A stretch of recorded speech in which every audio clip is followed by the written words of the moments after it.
మిత్రులందరికీ నమస్కారం. Welcome back to our channel. ఇప్పటివరకు పంట పెట్టుబడి సాయం ఎవరికైతే అందలేదో వారు చూడవలసిన వీడియో అన్నమాట ఇది. రైతు భరోసాకు సంబంధించి రాష్ట్ర ప్రభుత్వం నుంచి అయితే తాజాగా నచ్చిన శుభవార్త అన్నమాట. రైతు భరోసా డబ్బులు మీకు ఇంకా ఎవరికైతే పడలేదో మీ అందరికీ కూడా డబ్బులు అయితే పడడం అయితే జరుగుతుంది. ఇది మేము చెప్పిన మాట కాదు, మనకైతే ప్రభుత్వం అయితే 4 ఎకరాలకు సంబంధించి ఇప్పటికే చాలా మందికి అయితే మెసేజెస్ అయితే రావడం అయితే జరుగుతుంది. మీకు ఇంకా ఎవరికైతే మెసేజెస్ అయితే రాలేదో మీ అందరికీ కూడా డబ్బులు అయితే పడడం అయితే జరుగుతుంది అన్నమాట. చాలా మందికి అయితే డబ్బులు అయితే పడ్డట్టయితే తెలుస్తుంది.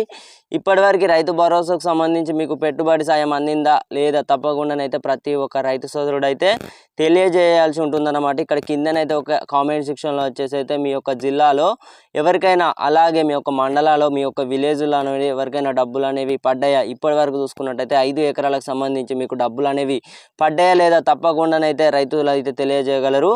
తప్పకుండానైతే ఈ యొక్క సమాచారం అయితే మీ అందరికీ ఎంతో యూస్ఫుల్ అయితే అవుతుంది. రాష్ట్ర ప్రభుత్వం అయితే రైతు భరోసాపై చూసుకున్నట్టయితే పథకానికి సంబంధించి 18,000 కోట్ల రూపాయలు అయితే అదనపు ఖర్చు అయితే పెట్టడం అయితే జరిగిందన్నమాట. ప్రవేశపెట్టిరన్నమాట బడ్జెట్ అయితే.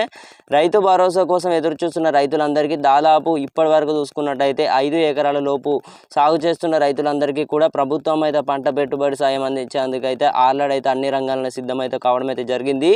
ఇప్పుడు వచ్చే ఉగాదికి అన్నమాట మీ అందరికీ కూడా 5 ఎకరాల కంటే ఎక్కువ కలిగి ఉన్న భూమి రైతులందరికీ కూడా డబ్బులు అయితే పడడం అయితే జరుగుతుంది. మీ అందరూ కూడా ఎంతో ఆసక్తిగా ఎదురు చూస్తున్నారన్నమాట ఈ యొక్క పథకానికి సంబంధించి పూర్తి స్థాయి సమాచారం.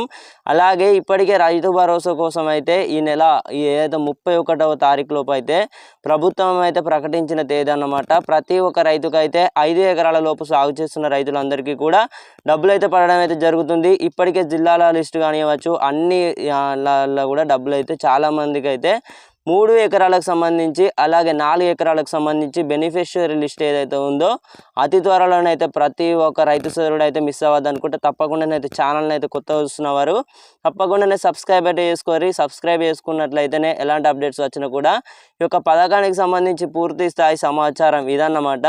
తెలుసు కదా, తప్పకుండానైతే ఈ యొక్క ఇన్ఫర్మేషన్ వచ్చేసి అయితే తోటి రైతులందరికీ కూడా వాట్సాప్ గ్రూపులలో షేర్ చేసే ప్రయత్నం అయితే చేయండి. మీ అందరికైతే ఒక డౌట్ ఉన్నది, అది ఏం డౌట్ అంటే ఇప్పుడు 3 ఎకరాల వరకే సరిగ్గా ఇవ్వలేదు, మరి 4 ఎకరాల వరకు ఇస్తారా, లేకపోతే మరి ఇంకా 3 ఎకరాలకు సంబంధించి చూసుకున్నట్టయితే సగం మందికి అయితే పడ్డట్టయితే తెలుస్తుంది అనమాట. ఇక మరి మిగతా వాళ్ళు రైతులు కాదా, మరి వీళ్ళు సాగు చేస్తలేరా, మరి మిగతా 4, 5, 6, 7, 8, 10 ఎకరాల వరకు అయితే కట్ ఆఫ్ అయితే పెట్టిందన్నమాట. ఈ కట్ ఆఫ్ పెట్టిన తేదీ ఏదైతే ఉందో ఈ ఏదైతే ఏప్రిల్ అన్నమాట, ఈ వచ్చే నెల అన్నమాట. ఇప్పుడే మనకి ఇంకొక 2-3 రోజులలో వచ్చేసి అయితే ఏప్రిల్ అయితే రావడం అయితే జరుగుతుంది అనమాట. ఏప్రిల్ 10 లోపు అయితే 10 ఎకరాల లోపు అయితే డబ్బులు అయితే ప్రభుత్వం అయితే ఏమని చెప్పిందంటే 10 ఎకరాల లోపు సాగు చేస్తున్నాం ప్రతి ఒక్క రైతుకైతే ఇక డబ్బులు అయితే పడతాయి అని అయితే చెప్పడం జరిగిందనమాట. సో ఇదన్నమాట ఇన్ఫర్మేషన్ మీ అందరికీ ఎంతో యూస్ఫుల్ అయితే అవుతుంది కదా. తప్పకుండానైతే మీ అందరికీ ఎంతో యూస్ఫుల్ అయితే అవుతుంది. ఆల్రెడీ కూడా ప్రభుత్వం అయితే 4 ఎకరాల కంటే ఎక్కువ కలిగి ఉన్న భూమి రైతులందరికీ కూడా డబ్బులు అయితే విడుదల చేయడం అయితే జరిగిందన్నమాట. నిధులకు సంబంధించి కూడా మనకు ఆల్రెడీ కూడా మనకైతే ప్రవేశపెట్టారు అన్నమాట. ఏవైతే 6 గ్యారెంటీలు ఉన్నాయో ప్రతి ఒక్క గ్యారెంటీకి సంబంధించి మనకైతే బడ్జెట్ అయితే 2025, 2026 6 పథకాలకు సంబంధించి బడ్జెట్ అయితే నిర్వహించినట్లయితే తెలుస్తుంది. సో ఇదన్నమాట ఇన్ఫర్మేషన్.